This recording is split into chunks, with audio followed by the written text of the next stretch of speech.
Hello guys, um, or rather hello kids. So this is day 7, right? Day 7 of the Ftmo free trial challenge. And as you can see right here, this is the trade I took today. Got stopped out of this trade. So this is the 6th loss in a row. So it's very funny that we are in like a losing streak, but this is the reality of trading, right? Just imagine like this is just to show that sometimes like you can actually be in drawdown, you can actually experience a losing streak, right? And let's say that month, for that month, you don't come out profitable. Remember, I always group my trades in a set of 20, and this is like the 6th trade I'm taking. So it's like I have 14 more trades to go. So there's no reason at this point to panic. The only difference is that okay, this is a funded challenge, quote unquote, right? So let's say, for example, this is a funded challenge, and you know that once you take 12 losses in a row, some prop firms do 10% max drawdown, while others do like 12%. So if it's a 12% max drawdown and I'm risking 1% per trade, then losing six trades in a row, that's like I'll be down 6%, something like that. And if I lose the next 6 trades, or if I lose the next 4 trades in a row, obviously I'll fail that challenge. If I lose, the next 6 trades in a row, I'll fail that challenge. But you don't know if you're going to lose the next 4 in a row. You don't know if you're going to lose the next 6 in a row. So trading sometimes can be like this, but it doesn't mean that the strategy doesn't work, right? Because today we actually got a setup. Remember yesterday I was not actually able to get any trading setups. So that trading day passed by and I wasn't able to get a trade, right? But today we were able to get a setup, even though today we had a lot of manipulation. Like you can see these huge candles, right? I cannot trade. I was not going to trade this fair value gap here, and you see this huge candle again. You can see price filled this fair value gap, but I was not going to trade this fair value gap to the upside because trying to catch this move was going to be more difficult, right? Because remember, it's the 1 to 2, and this candle here is like a 70 pip range. So if I take this, that means I'll be looking for like about 140, 150 pips.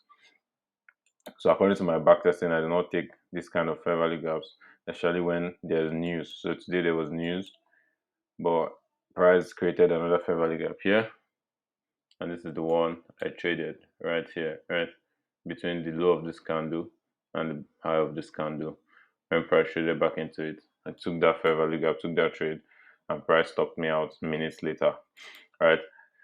So this is the new, and you can see if it's a thing of patience. I actually took this trade by 4 p.m. Right? Remember, my trading window starts from 2:30. So imagine waiting 2:30 all the way to 4 p.m. That's like an hour 30 minutes, right?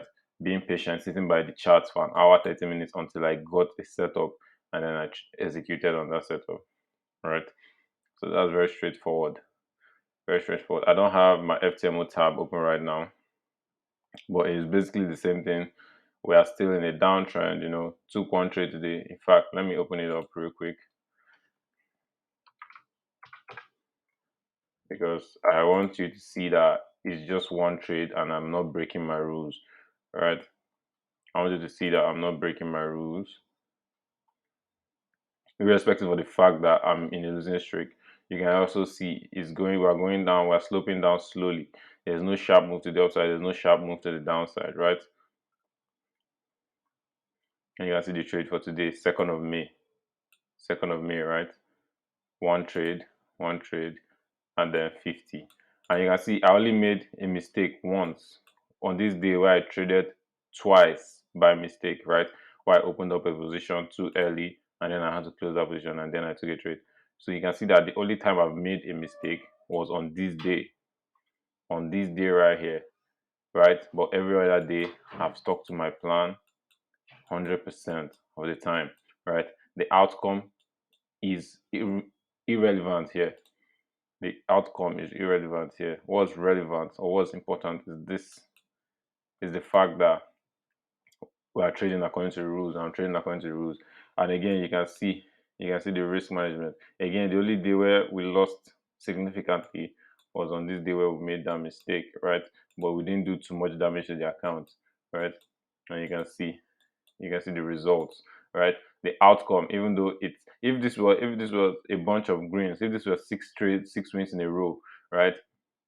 It would be easy for us to feel invincible and we say, okay, let's go get a real challenge. Even you, whoever is watching, you might want to use my strategy immediately and want to go take a funded challenge if all of this were green, right?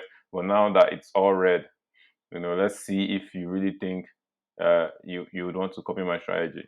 But what I'm just trying to say is this is the reality of trading. It doesn't matter what strategy you take, you're still going to have losing streaks. How do you manage your losing streaks? Are you going to come in the next day and still execute, right? And for clarity's sake, let's say you have a $10,000 account, right? Where is that? Let's say you have a $10,000 account. Um, I'm looking for where the account balance is. But let's say you have a $10,000 account, right? And I'm looking for what's the account balance right now. I'm trying to look for the account balance right now. Okay, look at the equity right now. 9,000. It's actually meant to be like 9,700, but let's say 9,684, right? If you have an account balance of 10K and after taking 6 trades, you're down 3%, right? Let's say you're down 3%, and which is fine because we're risking 0.5%, right? Risking 0.5%, you're down 3%. You're on a losing streak and you're only down 3%, right? And let's say, remember, we group our trades by a set of 20.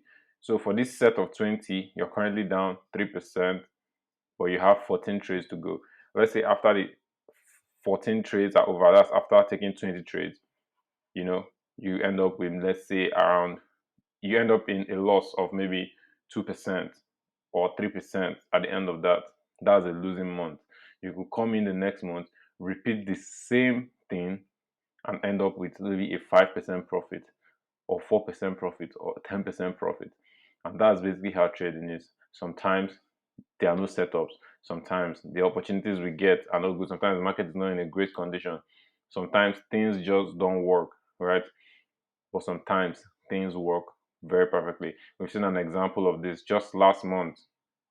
We had profitable results, and then this month we're having results that are basically different. It doesn't mean that what we are doing is wrong, right? That's just the circle of things. That's just how it happens in the market. But me, I'm very, very positive.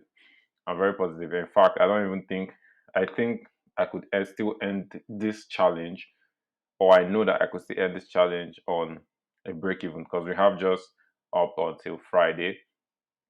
Right, so today is currently Tuesday. So by Friday, this challenge will be over. What does that mean? I have Wednesday, Thursday, and Friday to trade. That's 3 trading opportunities, possibly. And if I win all of those 3 trades, this account will basically be back up to break even. And it's very, very possible to win those 3 trades. In fact, I have a strong feeling that we're going to end this on like a break even. So let's just see how it goes because the main thing is to actually repeat the same things over and over and over and over and over again, irrespective of how boring it is, right? My trading is very boring. Imagine having to sit on the charts from 2:30 to 4 p.m. just to wait for a fair value gap, and then you enter without hesitation, and then you get stopped out, right? How are you going to feel? I don't feel any kind of way. I feel like I did my job. As soon as I executed on that trade, I knew my job was done. That was when my job was done. It didn't matter whether I came out profitable or not because I know that my strategy is profitable in the long run, and that's all that matters. So this strategy for me, is good. Is I'm not saying it's the best. Please don't quote me by saying this is the best strategy because even the strategy you might be trading, if you're thinking it is the best, your it is the best for you, right? That's how you want to look at it. It's the best for you, but don't think it's invincible, right? Don't overrate it, don't underrate it. Just remain neutral, right? And know that there's a lot of potential in your strategy. That's what you should know, and that's what you should believe in. Like this, my strategy has a lot of potential, and I'm comfortable with just knowing that. All right. So I'm going to wrap up today's video here, and I'll see you guys tomorrow. Peace. Stay safe.